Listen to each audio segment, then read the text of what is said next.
Hello दोस्तों, Shivam classes Dhanbad में आपका स्वागत है। तो आशा करते हैं आप लोग अच्छे होंगे, स्वस्थ होंगे और मस्त होंगे। तो जैसा कि आप लोग जान रहे हैं, हम लोग का आरआरबी एलपी टेक्नीशियन के लिए साइंस की एक बहुत ही इंपॉर्टेंट सीरीज चला रहे हैं, जिसमें प्रीवियस क्वेश्चन जो कि एनसीईआरटी बेस्ड है उसको हम लोग लेकर के आए हैं। ठीक है, तो इस सीरीज का फायदा क्या होगा कि जो भी आरआरबी एलपी टेक्नीशियन की तैयारी कर रहे हैं तो उनका क्या होगा, ओवरव्यू एक रिविजन होगा। ठीक है, फिर मैं सोच रहा कि इस सीरीज के बाद आपका चैप्टर वाइज भी हम लोग स्टार्ट करने वाले कुछ ही दिनों में। ठीक है, तो कमेंट में जरूर बताइए चैप्टर वाइज में कौन सा चैप्टर रखेंगे। और हाँ, बता दें इससे पहले 2 वीडियो आप लोग का अपलोड हो गया है। ठीक है, और ये सब प्रीवियस ईयर क्वेश्चन है आरआरबी एलपी टेक्नीशियन में आए हुए। और हम लोग इसके माध्यम से क्या करने वाले हैं, तो इसमें क्या करेंगे हम लोग कि जितना भी प्रीवियस ईयर क्वेश्चन है एमसीक्यू लेंगे और पूरा डिटेल एनालिसिस करने का कोशिश करेंगे। तो चलिए, हम लोगों का पहला क्वेश्चन आप लोगों को दिख रहा होगा। क्या दिया हुआ है कि नकारात्मक त्वरण निम्नलिखित में से किसके दिशा के विपरीत होती है। तो देखिए, सबसे पहले समझते हैं नकारात्मक त्वरण क्या होता है। तो नकारात्मक त्वरण को हम लोग इंग्लिश में क्या बोलते हैं, निगेटिव एक्सेलरेशन। क्या त्वरण मतलब एक्सेलरेशन है ना, तो निगेटिव एक्सेलरेशन बोलते हैं क्या, नकारात्मक त्वरण को नकारात्मक त्वरण। अब देखिए नकारात्मक त्वरण होता क्या है। सबसे पहले त्वरण जिसको डिनोट करते हैं ए से, तो होता क्या है, तो त्वरण बराबर ए बराबर क्या होता है, v minus you by T. v क्या है, v आपका है अंतिम वेग और u क्या है, प्रारंभिक वेग। अंतिम वेग में से प्रारंभिक वेग को जब हम माइनस करते हैं और टाइम से डिवाइड देते हैं तो मेरा क्या निकलता है, एक्सेलरेशन। और इस त्वरण का ऐसा यूनिट क्या होता है, मीटर पर सेकंड स्क्वायर ये होता है। नकारात्मक त्वरण समझिए, तो त्वरण क्या दो तरह के, एक पॉजिटिव एक्सेलरेशन होता है और एक नेगेटिव एक्सेलरेशन। तो पॉजिटिव एक्सेलरेशन कैसे होता है, जैसे मान लो ये एक रास्ता है। ठीक है, यहाँ से यहाँ तक ये है ना, ये मान लेते हैं कोई चक्का। ठीक है, तो इसका इनिशियल वेलोसिटी प्रारंभिक वेग कितना u मान लिया। ठीक है, तो प्रारंभिक वेग u कितना है, मान लो 10 है। और ये यहाँ पे पहुँच गया तो फाइनल वेग अंतिम वेग कितना v माना, तो v कितना हो गया, 20 हो गया है ना। यहाँ से यहाँ जाने में समय कितना लिया, मान लेते हैं हम लोग 5 सेकंड का समय लिया। तो अब इसमें त्वरण निकालना, तो त्वरण कैसे निकालेंगे, तो हम फॉर्मूला लगाएंगे a बराबर v minus you by T. v minus you by, v मतलब कि फाइनल वेलोसिटी कितना है, 20 है।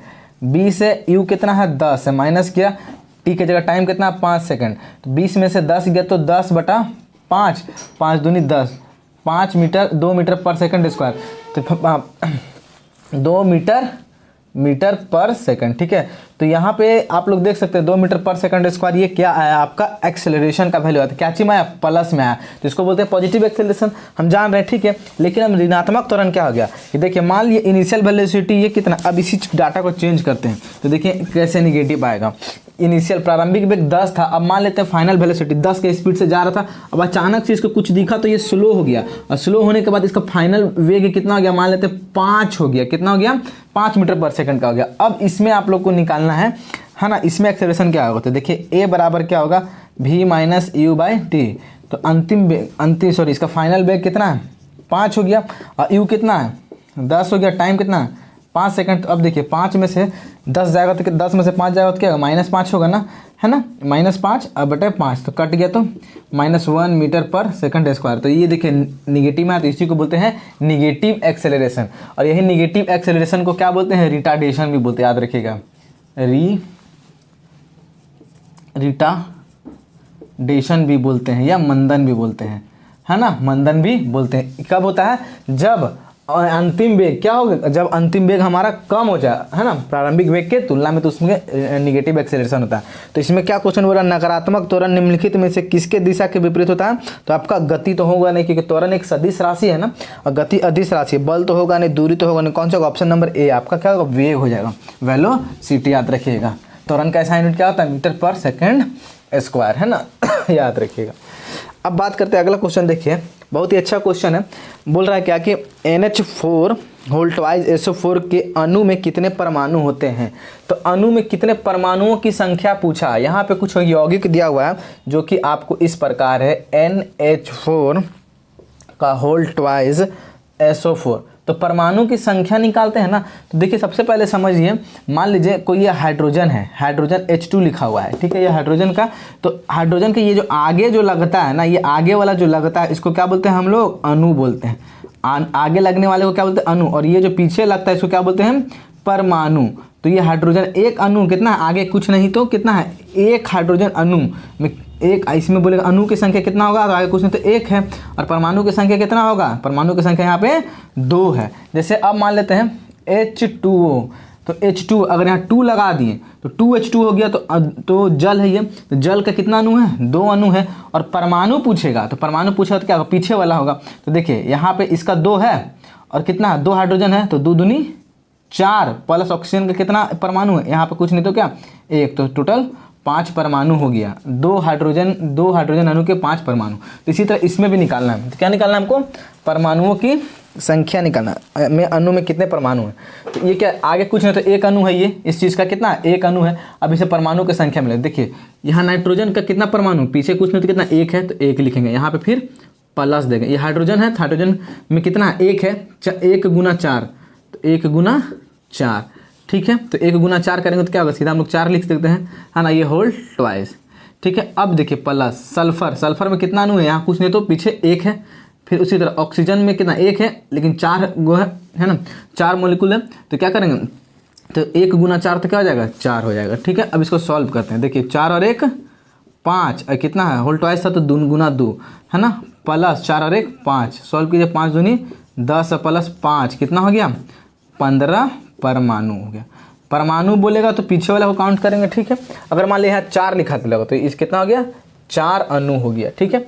आगे वाला जो रहेगा वो अणु दर्शाता है, पीछे वाला परमाणु, तो इसमें कितना परमाणु की संख्या हो गया, 15 परमाणु। इसी तरह किसी भी आप यौगिक का आप लोग परमाणु निकाल सकते हैं गिन के। अब बात कर रहा ऑक्टेक्स वर्गीकरण, मतलब न्यूलैंड के ऑक्टेव लॉ जो है ना, निम्नलिखित में से कौन सा अंतिम तत्व। तो देखिए क्वेश्चन से पहले ही बताते हैं, न्यूलैंड का जो ऑक्टेव रूल है, देखिए सबसे पहले तत्वों का वर्गीकरण में सबसे पहले डोबरानेट्राइड्स ने दिया था, त्रियक रूल दिया था। फिर इसके बाद ऑक्टेट साहब आए, उन्होंने क्या किया, तत्वों के उसके बढ़ते हुए परमाणु भार के आधार पर सजाया था, ठीक है। उसके बाद कौन आया, मेंडलीफ ने आया, तो मेंडलीफ ने एक अपना आवर्त सारणी दिया, सबसे पहले पीरियडिक टेबल लाने का श्रेय उन्हीं को जाता है ना। उन्होंने भी अपना आधार क्या रहा, परमाणुओं को उनके बढ़ते हुए परमाणु द्रव्यमान के आधार पर सजाया। फिर उसके बाद आधुनिक आए, जो कि मोसले साहब है, उन्होंने आधुनिक आवर्त सारणी दिया, जिसमें उन्होंने क्या किया, परमाणुओं के उनके परमाणु संख्या के आधार पर सजाया, जो आधुनिक वाला है हम लोग पढ़ते हैं। तो इसमें क्या, न्यूलैंड्स के ऑक्टेव लॉ में अंतिम तत्व कौन था, तो सबसे पहले देखेंगे न्यूलैंड के बारे में कुछ देते थे। न्यूलैंड ने क्या किया, तत्वों के उनके परमाणु भार के आधार पर सजाया, तत्वों को उनके बढ़ते हुए परमाणु भार के आधार पर सजाया। और इन्होंने वर्गीकरण, तत्व का वर्गीकरण कब किया था, 1866 ईस्वी में, और न्यूलैंड ने, ठीक है। अब न्यूलैंड ने तत्व कैसे सजाया था, तो जो हिंदी का जो सारे गामा पधा निशा इस तरह करके जो सॉन्ग है ना, उसके आधार पर इन्होंने सजाया कि पहला और 8वां तत्व का गुण समान होगा। और इनका जो न्यूलैंड का जो तत्वों का वर्गीकरण किया गया था, तो ये इनका कहाँ तक सफल हो पाते थे, हल्के तत्व तक फॉलो करता था, लागू होते थे। कहाँ तक, हल्के तत्वों तक लागू होते थे, भारी तत्वों तक लागू नहीं हो पाते थे, ठीक है इनका। अब बात करते हैं इनमें ये लागू कहाँ तक होते थे, कैल्शियम तक। इनका जो था लागू कहाँ तक होता था, कैल्शियम तक लागू होता था। अंतिम तत्व कौन था, अंतिम तत्व इनका कौन था, थोरियम था। याद रखिएगा, लागू कहाँ तक होते थे, कैल्शियम तक, और अंतिम तत्व इनका क्या था, थोरियम था। और इनके समय कितने तत्व थे, 56 तत्व। इनके समय 56 तत्वों की खोज हो चुकी थी, याद रखिएगा। और उन्होंने बोला कि 56 तत्व पृथ्वी पे हैं, लेकिन आगे जाके और सब नए नए तत्वों का खोज हुआ, तो इनका भविष्यवाणी भी गलत हो गया। इसका आंसर क्या आ जाएगा, कौन सा अंतिम तत्व, थोरियम, ऑप्शन नंबर बी, ठीक है। अब देखिए निम्नलिखित में से कौन सा अम्ल लाल चींटियों में उपस्थित होता है, तो देखते हो ना लाल चींटी तो लाल चींटी में कौन सा होता है, लाल चींटी में कौन सा अम्ल होता है, फॉर्मिक एसिड, फॉर्मिक एसिड होता है। क्या होता है ना, फॉर्मिक एसिड होता है। अब देखिए कभी कभी लाल चींटियाँ है ना, ये क्या होता है, मतलब डंक, लाल चींटियाँ जब डंक से काटती हैं तो ये फॉर्मिक एसिड छोड़ती हैं, ठीक है। तो हमको ज़्यादा जलन होता है। एसिड क्या होता है, ज़्यादा ही जलनशील होता है। तो फिर हम लोग क्या करते हैं, तो ये एसिड छोड़ा है, क्या है, फॉर्मिक एसिड छोड़ा, तो फिर हम लोग क्या करते देखते, कभी कभी जंग लगा लोहा वगैरह होता है, उससे लोहा से रगड़ते हैं। तो लोहा से रगड़ते हैं तो आयरन के ऑक्साइड, जंग लगे लोहा हो गया, उससे रगड़ते हैं। क्यों रगड़ते हैं कि आयरन के ऑक्साइड कैसे होते हैं, प्राय क्षारीय प्रकृति के, तो हम लोग बेस से रिएक्शन करवाते हैं। जैसे यहाँ चींटी काटा तो एसिड छोड़ दिया, तो अब लोहा वगैरह जंग लगे लोहा से रगड़ते हैं तो क्या होता है, बेसिक नेचर का होता है ना। अब जब बेस से हम लोग रिएक्शन करवाते हैं तो क्या होता है लवण तथा जल बनता है। इसी रिएक्शन को क्या बोलते हैं, उदासीनीकरण रिएक्शन बोलते हैं, उदासीनीकरण रिएक्शन बोलते हैं। तो देखिए चींटी काटा एसिड छोड़ा तो हम लोग लोहा से रगड़ते देखते हो कि थोड़ा शांत हो जाते देखते हो बेस, तो फिर क्या होगा, लवण तथा जल का निर्माण होता है, जिसे उदासीनीकरण न्यूट्रलाइजेशन रिएक्शन होता है, जिससे हमको क्या राहत मिलता है थोड़ा सा, ठीक है। इसीलिए लोहा से रगड़ा जाता है ताकि उसको क्या न्यूट्रलाइजेशन रिएक्शन हो सके। अब बात करते हैं मैलिक अम्ल। तो मैलिक अम्ल आपका कहाँ पाया जाता है, मैलिक अम्ल सेब में। मैलिक अम्ल कहाँ पाया जाता है, सेब वगैरह में पाया जाता है। ऑक्जेलिक अम्ल, अब देखिए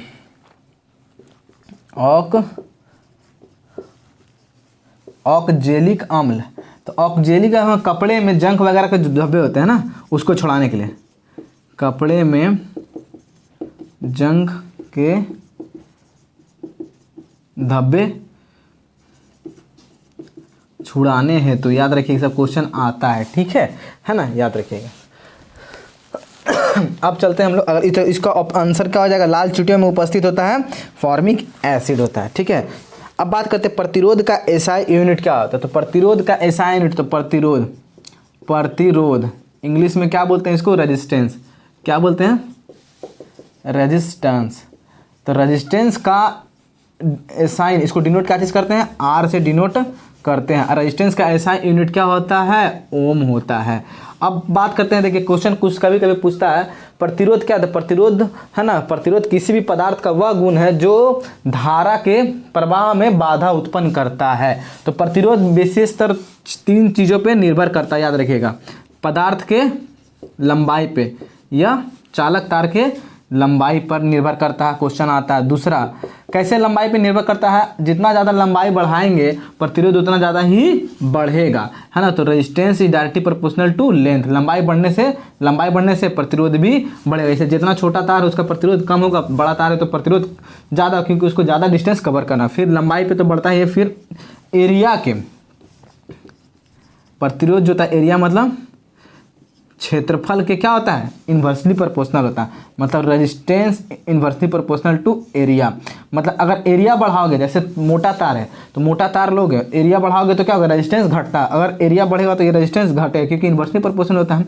इसीलिए जितना मोटा तार होता है उसका एरिया ज़्यादा होता है, एरिया ज़्यादा होता है उसका रेजिस्टेंस कम होगा, रेजिस्टेंस कम होगा तो करंट आसानी से फ्लो होगा। इसीलिए देखते हो बड़े बड़े केबल जो होते हैं, है ना, ट्रांसफार्मर जो पावर हाउस से लाए तो मोटे मोटे केबल है, ताकि उसका रेजिस्टेंस क्या हो सके, आपका कम हो सके, क्योंकि उसका एरिया ज़्यादा है ना। तो एरिया के इन्वर्सली प्रोपोर्शनल होता है। तीसरा आपको याद रखना, तापमान पर, टेम्परेचर पे, टेम्परेचर मतलब तापमान। तो तापमान के साथ प्रतिरोध का क्या है, तो देखिए टेम्परेचर बढ़ाएंगे तो प्रतिरोध भी बढ़ेगा, टेम्परेचर बढ़ाने से प्रतिरोध भी क्या, रेजिस्टेंस बढ़ेगा। क्यों बढ़ेगा, जैसे मान लो ये कोई एक तार है ना, अब तार का जैसे ही टेम्परेचर हम लोग बढ़ा दिए तो इस तार के अंदर का जो भी मॉलिक्यूल्स है आपस में क्या होगा, आपस में एनर्जी मिलेगा, टेम्परेचर से हीट से एनर्जी लेकर इसके मॉलिक्यूल्स आपस में क्या होगा, कॉलिजन करेंगे। तो जिससे जो करंट फ्लो हो रहा है, तो करंट फ्लो को क्या होगा, इसके अंदर का जो मॉलिक्यूल्स हैं आपस में इधर उधर कॉलिजन होंगे, जिसके कारण करंट आसानी से फ्लो होने में नहीं देगा, है ना, मतलब कि दिक्कत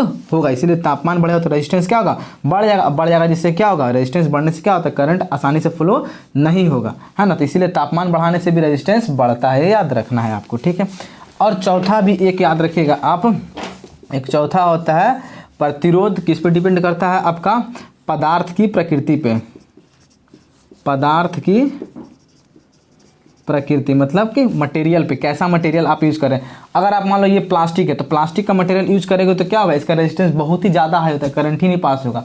लोहे का भी रेजिस्टेंस बहुत ही ज़्यादा होता है ना।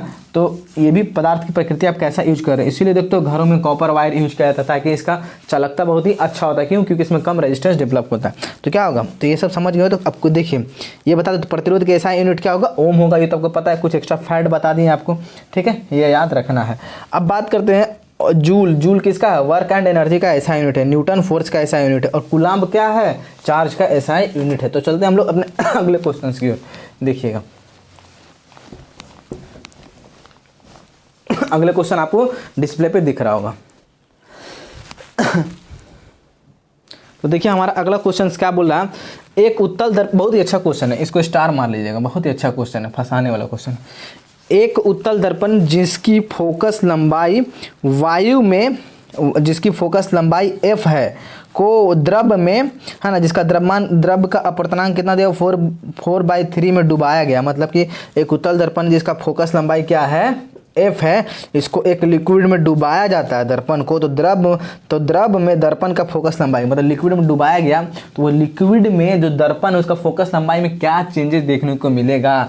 तो याद रखिएगा इसका कि कोई भी दर्पण द्रव में डुबाया जाए तो उसके फोकस दूरी में कोई चेंजेस नहीं होगा, चाहे उत्तल दर्पण हो चाहे अवतल दर्पण हो। अगर उसको पानी में डुबाया जाता है तो उसका फोकस जो ही है 5 सेंटीमीटर 10 सेंटीमीटर, तो फोकस सेम रहने वाला है। कब? जब दर्पण को डुबाया जाता है पानी में, चाहे उत्तल हो चाहे अवतल। लेकिन इसके जगह अगर आप लेंस को डुबाते हो, उत्तल लेंस हो या अवतल लेंस हो, तो उसका फोकस दूरी क्या होगा, फोकस डिस्टेंस में चेंजेस आएगा। तो आपको क्या बोला क्वेश्चन, तो दर्पण में द्रव में दर्पण की फोकस लंबाई क्या होगा, कोई चेंजेस नहीं होगा। तो कोई चेंजेस नहीं तो क्या होगा, तो फोकस दूरी कितनी थी, f था ही, तो डुबाने के बाद भी उसका दर्पण का फोकस दूरी f ही रहने वाला है।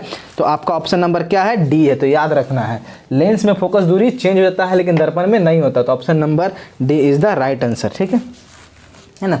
अगर सेशन अच्छा लगा तो जरूर लाइक करें, ठीक है, और दोस्तों तक शेयर करें, बाकी आपकी मर्जी। अब देखिए आगे क्वेश्चन, निम्नलिखित में से किसने रासायनिक संयोजन, मतलब कि रासायनिक संयोजन है ना, केमिकल कॉम्बिनेशन के 2 महत्वपूर्ण नियमों की स्थापना करके रासायनिक विज्ञान की नींव रखी। तो देखिए रासायनिक विज्ञान की नींव किसने रखी।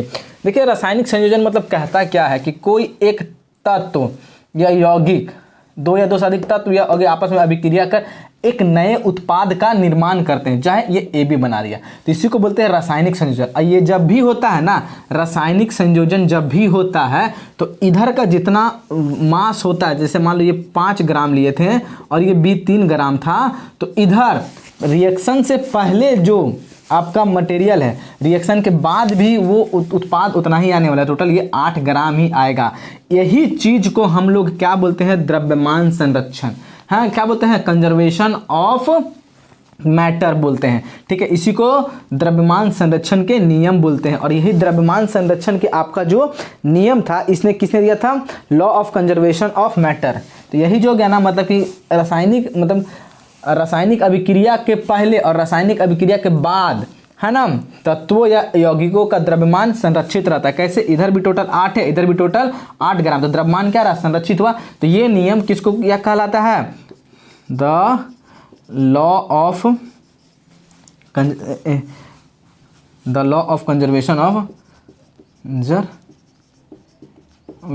ऑफ मैटर कहलाता है, मतलब द्रव्यमान संरक्षण के नियम, द्रव्यमान संरक्षण के नियम, है ना। और ये दिया था किसने, सबसे ये दिया था लफ्वाजे ने दिया था, याद रखिएगा, लफ्वाजे ने दिया था। और कुछ आपको बता देते हैं।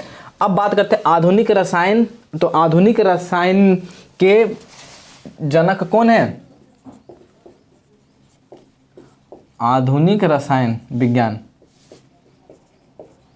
आधुनिक रसायन विज्ञान के जनक कौन है, एंटनी लिवोइजियर है। क्या होगा, एंटनी लिवोइजियर हो गए, एंटोनी लिवोइजियर, ये आप लोग लिख लीजिएगा, ठीक है। तो इसमें आपका आंसर क्या हो गया, किसने रासायनिक संयोजन के दो महत्वपूर्ण नियमों की स्थापना करके रासायनिक विज्ञान की नींव रखी? तो एंटनी लेवोइजर हो गए, और साथ ही आधुनिक रसायन विज्ञान के जनक भी एंटनी लेवोइजर। तो आंसर आपका क्या हो जाएगा? Option number D. और ये एक्स्ट्रा बता दें, द्रव्यमान संरक्षण के नियम किसने दिया था? The law of conservation of matter किसने दिया था? लफ्वाजे ने दिया था। अब बताते हैं कुछ अर्नेस्ट रदरफोर्ड। तो रदरफोर्ड ने क्या दिया था? तो जो अर्नेस्ट रदरफोर्ड थे, बहुत सारे साइंटिस्ट थे, परमाणु मॉडल दिया था, परमाणु का सिद्धांत दिया था, जैसे जॉन डाल्टन एटॉमिक थ्योरी दिए थे, उसी तरह रदरफोर्ड भी दिया था। तो रदरफोर्ड क्या दिए थे? परमाणु सिद्धांत। उन्होंने क्या एक प्रयोग किया था? अल्फा कण लिया था। क्या लिया था? एक अल्फा कण लिया था, ठीक है। मतलब कि जैसे कोई एक रेडियम को उन्होंने मतलब कि रेडियो सक्रियता धातु जो है उसको रेडियम लिया और उससे अल्फा कणों का बम्बार्ड करवाया। क्या करवाया? अल्फा कणों के बम्बार्ड करवाया इस तरह स्वर्ण पत्थर पर, ठीक है। और अल्फा कणों का जैसे बम्बार्ड करवाया तो कुछ अल्फा कण क्या हो गए? बीचों बीच से पार हो गए, ठीक है। कुछ अल्फा कण क्या हो गए? थोड़े से विचलित होकर पार किए, और कुछ अल्फा कण क्या हो गए? डायरेक्ट ये टकरा करके वापस उसी पाथ में आ गए। तो उन्होंने ये जो हो गया परमाणु थ्योरी दिया था, एटॉमिक थ्योरी रदरफोर्ड के द्वारा दिया गया था। अल्फा कणों का बम्बार्ड किया था स्वर्ण पत्रों पर, ठीक है। तो ये तीन याद रखने, कुछ पार हो गए थे, कुछ विचलित हो गए थे, कुछ वापस रिटर्न आ गए थे, ठीक है। इससे पार हो गया था, जिससे क्या पता चलता है कि यहाँ पे कुछ न कुछ मतलब कि क्या बोलते पार हो गया था, ठीक है। तो ये आपको एक बार अच्छे से समझाएंगे, क्लास लेंगे तब उसमें बहुत ही मजा आएगा। सबका थ्योरी हम लोग बताने वाले हैं उसमें, ठीक है। तो याद रखिएगा। तो इसका आंसर क्या हो गया? स्थापना करके रासायनिक विज्ञान की नींव रखी एंटोनी लेवोइजर। ये आप लोग याद रखना। लफ्वाजे ने क्या था? द्रव्यमान संरक्षण के नियम दिया था। आधुनिक रसायन विज्ञान के जनक क्या? एंटोनी लेवोइजर है। और ये सब जो क्लास है ना कुछ थोड़ा डिटेल में बताएंगे तो आपको ज़्यादा अच्छा लगेगा, क्योंकि नहीं तो फिर ऐसे ही आपका लंबा चला जाएगा, ठीक है। अब अगला क्वेश्चन देखिए। अब अगला क्वेश्चन है आपका, यदि आप एक दर्पण में देखते हैं और पाते हैं कि छवि मतलब इमेज जो है आपका आपसे छोटा बन रहा है तो दर्पण का प्रकार है। मतलब मान लो मैं खड़ा हूं और एक दर्पण में देख रहा हूं तो मेरा जो इमेज है मेरे से छोटा बन रहा है, तो क्या पूछा? दर्पण कैसा प्रकार का? तो देखिए दर्पण जनरली दो प्रकार के होते हैं, एक उत्तल दर्पण और एक अवतल दर्पण। तो देखिए उत्तल दर्पण में सिर्फ दो ही केस बनते हैं। उत्तल दर्पण में वस्तु हमेशा, प्रतिबिंब हमेशा वस्तु से छोटा, प्रतिबिंब हमेशा वस्तु से छोटा बनेगा, हमेशा वस्तु से ही छोटा बनेगा, ये आपको याद रखना, ठीक है। उत्तल दर्पण में क्या? उत्तल, ये जो हो गया उत्तल आपका दर्पण है, इसको भी एक बार अच्छे से समझा देंगे, याद भी करवा देंगे कैसे। उत्तल दर्पण ये इस तरह का होता है आपका। उत्तल दर्पण में क्या कि अंदर की ओर पेंट क्या रहता है और बाहर का परावर्तक सतह होता है। अवतल दर्पण में क्या होता है? 6 कंडीशन बनता है। इसमें क्या होता है? शुरू में जो वस्तु, इसमें क्या होता है आपका इमेज जो बनता है वस्तु से छोटा भी बनता है, एकदम पॉइंट भी बनता है, फिर वस्तु से बहुत बड़ा भी बनता है, छोटा तथा बड़ा भी बनता है। तो इसका 6 केस है, याद रखें। और इसमें हमेशा क्या है? इसमें हमेशा प्रतिबिंब हमेशा वस्तु से छोटा बनता है। इसीलिए ये उत्तल दर्पण का यूज कहाँ पे करते हैं? देखते हो गाड़ी के साइड वाले मिरर के रूप में हम लोग यूज करते हैं। क्यों? क्योंकि बड़ी बड़ी गाड़ियां जो पीछे से आती है उसका इमेज यहाँ पे एकदम क्या करता है? छोटा बन जाता है। तो उत्तल दर्पण का वहाँ पे यूज करते हैं। अवतल दर्पण में हमेशा इमेज बड़ा बनता है ना। इसमें इमेज बहुत वस्तु से बहुत ज़्यादा ही बड़ा बनता है। इसीलिए क्या करते हैं हम लोग घर में जो मिरर है, ऐनक है, उसमें अपना शक्ल देखने के लिए यूज करते हैं। ये आप लोगों को याद रखना। सोलर कुकर में अवतल दर्पण का यूज करते हैं। क्या करते हैं? सोलर दर्पण में उत्तल दर्पण, अवतल दर्पण को हम लोग यूज करते हैं, दाढ़ी बनाने के लिए यूज करते हैं। ये सब आप लोगों को याद रखना है। तो आज के लिए थोड़ा सा कम ही क्वेश्चन था। तो सेशन अगर अच्छा लगा तो सेशन को आप लोग जरूर शेयर करें।